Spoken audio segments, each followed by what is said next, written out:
Hello everyone, welcome back to life in A frame. কেমন আছো সবাই?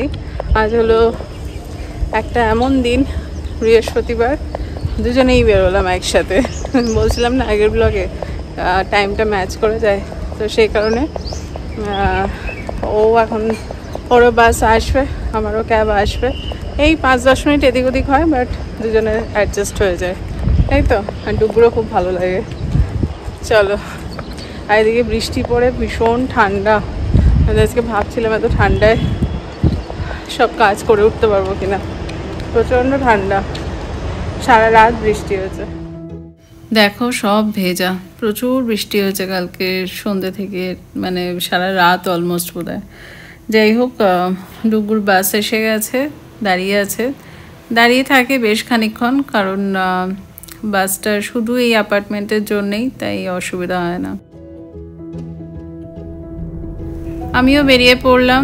ডুগুর বাস আগে আগে যাচ্ছে, আর এরকমই হয় এই টাইমটা বেরোলে। কখনো ওর বাস আমার পেছন পেছন আসে, আবার কখনো আমার আগে আগে যায়, বাট দুজনের রাস্তা একই। ডুগুর স্কুল আরেকটু আগে গিয়ে ও বাদিকে ঢুকে যায়, আর আমি সোজা বেরিয়ে যাই।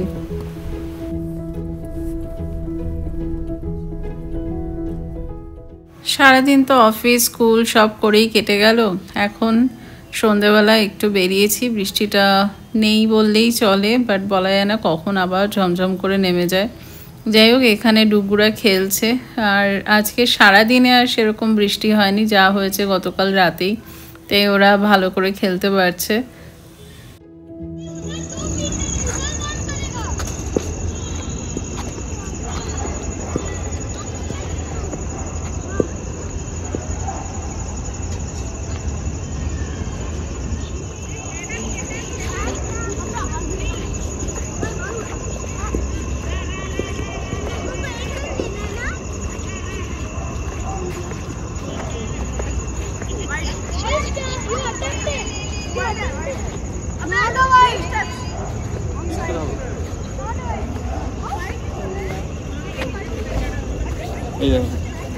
এই পিচটা এখানে নতুন আবার ঠিক করলো, আগে মানে একটু খারাপ হয়ে গেছিলো জায়গাটা। এখানে ডেলি অলমোস্ট খেলা হয়, অলমোস্ট 4টা থেকে খেলা হয়, ছুটির দিন এবং উইকডেজও খেলা হয়। আমি খুব কমই, মানে আমি খেলিনি এখানে, বাট টাইম ম্যাচ হয় না বলে। But nice place for playing.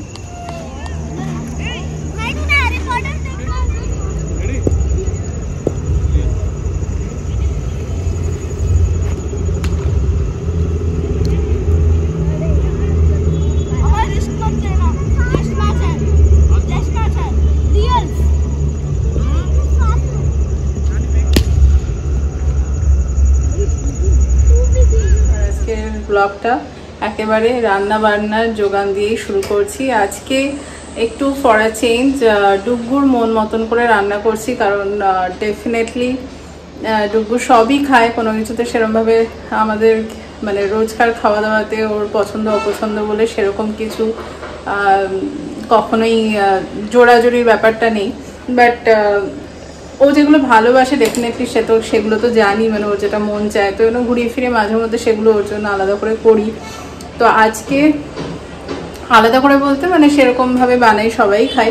তো আজকে ওরকম ভেবেই একটু অন্যরকম, রোজকার ওই ডাল ভাত মাংস এইসব বাদ দিয়ে একটুখানি ওই হার্ব রাইস আর তোমার বাটার গার্লিক ফিশ করছি, সেটা তোমার ওই বাসা দিয়ে। এখন সেই প্রস্তুতিই চলছে। তো হার্ব রাইসে মোটামুটি মানে আমি একটু অন্যভাবে করছি। এটা তোমার এই যে দেখো, সমস্ত রকমের কালারের ক্যাপসিকাম, মানে সবুজ হলুদ লাল, ছোট ছোট করে কেটে নিয়েছি। তার সাথে এটা হচ্ছে ব্রকলি আর রসুন কুচি নিয়েছি, পেঁয়াজ দেবো না।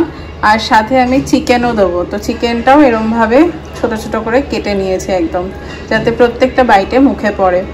তো জেনারেলি এই রাইসে চিকেন না দিলেও চলে, বাট স্টিল ওই যে বললাম ওকে একটু স্পেশালভাবে আজকে খেতে দেবো, সেটাই ভেবে রেখেছি। তো সেই জন্য চিকেনও দেবো, সবজিগুলোও সব দেবো, তাহলে কী হবে, প্রোটিন সবজি সব একদম একসাথে পেয়ে যাবে।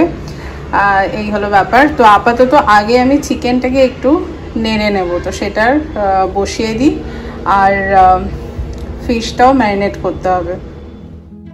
এই যে কড়াইতে বাটার নিয়ে নিলাম একটুখানি, আর এবার এর মধ্যে ডাইরেক্টলি চিকেনটা দিয়ে দেবো। আর চিকেন কিছু ম্যারিনেটও করিনি, তোমরা চাইলে নুন দিয়ে ম্যারিনেট করতেও পারো, আর না হলে ডাইরেক্টলি ওপর দিয়ে একটু নুন ছড়িয়ে দিলেই হয়ে যাবে, ব্যাস। আর কিচ্ছু না, কোনো মশলা বা কোনো কিছুই নয় বলতে পারো। জাস্ট এটাকে একটু সাঁতলে নিলেই, কারণ চিকেনটা ছোট করে কাটায় অটোমেটিক কুক হয়েই যাবে। এবার এর মধ্যে দিয়ে দিলাম সমস্ত সবজিগুলো। দেখো কি কালারফুল লাগছে বলো, বাচ্চাদের জন্য কিন্তু খুব ভালো, মানে এদিকে সব সবজিও খাওয়া হয়ে যাবে, আবার দেখতেও ভালো লাগছে। সবজিটা দিলাম, আর সাথে হালকা একটু সাদা তেলও দিলাম, যাতে এটা আস্তে আস্তে ভাজা হয়। একদম ছোট ছোট কেটেছি, তাই খুব তাড়াতাড়ি হয়ে যাবে ভাজা, খুব একটা সময় লাগবে না। আর এপাশে মাছটা এবার ম্যারিনেট করছি। এটার মধ্যে দিলাম একটু লেবুর রস, নুন আর গোলমরিচের গুঁড়ো, ব্যাস, আর কিচ্ছু না। তবে মাছটা জানো তো এরকম স্কোয়ার শেপ করা, যে মানে প্যাকেটেই পাওয়া যায় বা ওরা কেটেও দেয় অনেক সময়, আমাদের আগের পাড়ায় পাওয়া যেত।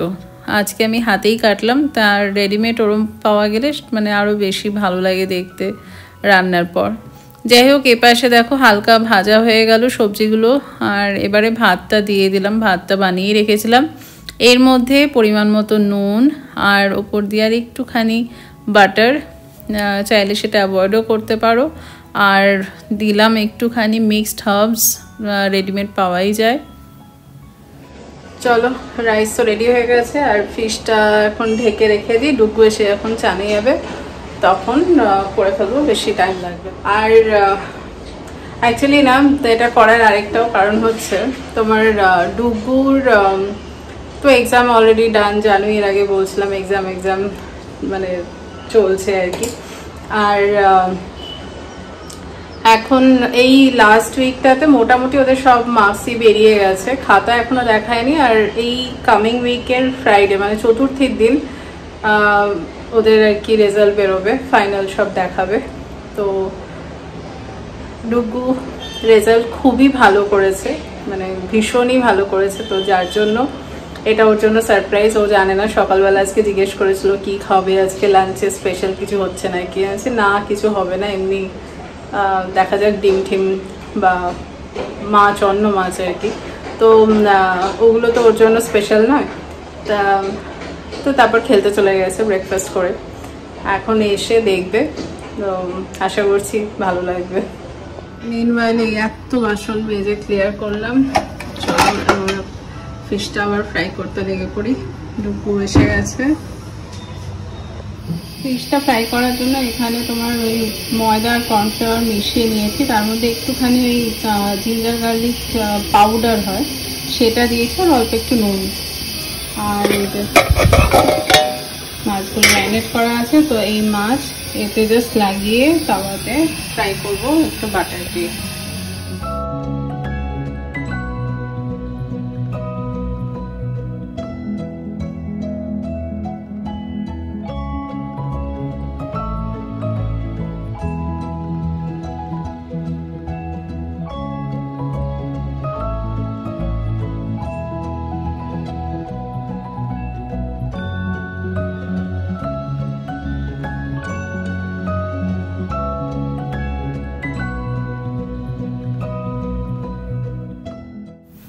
এবার মাছগুলো তো ভাজা হয়ে গেছে, তুলে নিয়েছি।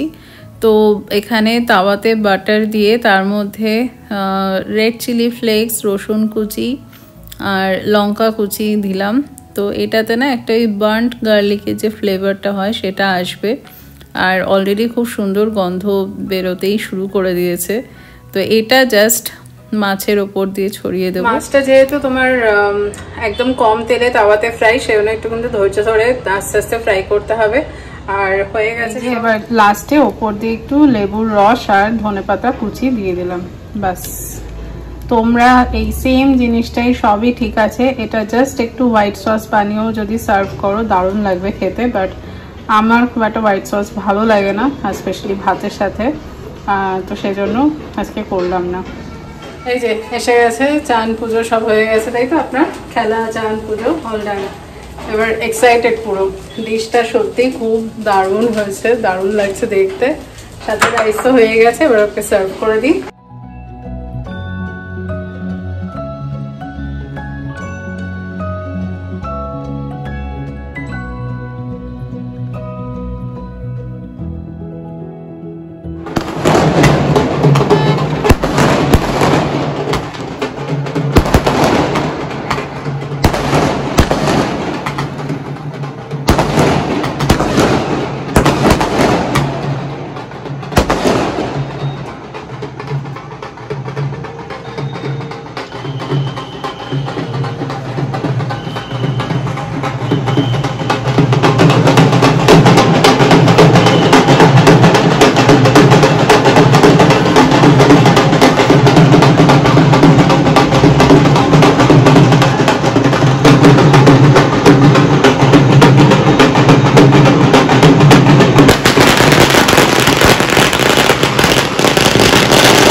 আমাদের মা এসে গেল, কাল থেকে আমাদের পুজো শুরু, প্রথমা কালকে, আর নবরাত্রির শুরু।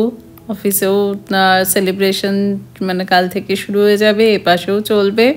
তবে মায়ের বোধন ষষ্ঠীতেই হবে।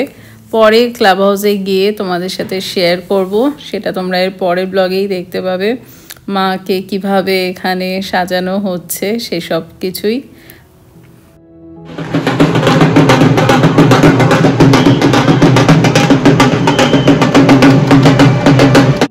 গত বছর মায়ের বিদায়ের সময় কত কান্নাকাটি, কিছুতেই যেতে দিতে ইচ্ছে করছিল না, সেই আলসুর লেগে গেছিলাম সবাই মিলে। আর দেখো একটা বছর কিভাবে কেটে গেল, আর মা আবার চলে এলেন আমাদের সবার মাঝখানে। কি যে ভালো লাগছে, মানে এই অনুভূতি ডেফিনেটলি তোমরা সবাই বুঝবে।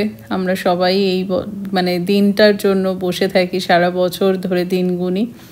যাই হোক, এই ব্লগটা এখানেই শেষ করছি। পরের ব্লগে ক্লাব হাউসে গিয়ে তোমাদের সাথে বাকিটা শেয়ার করব।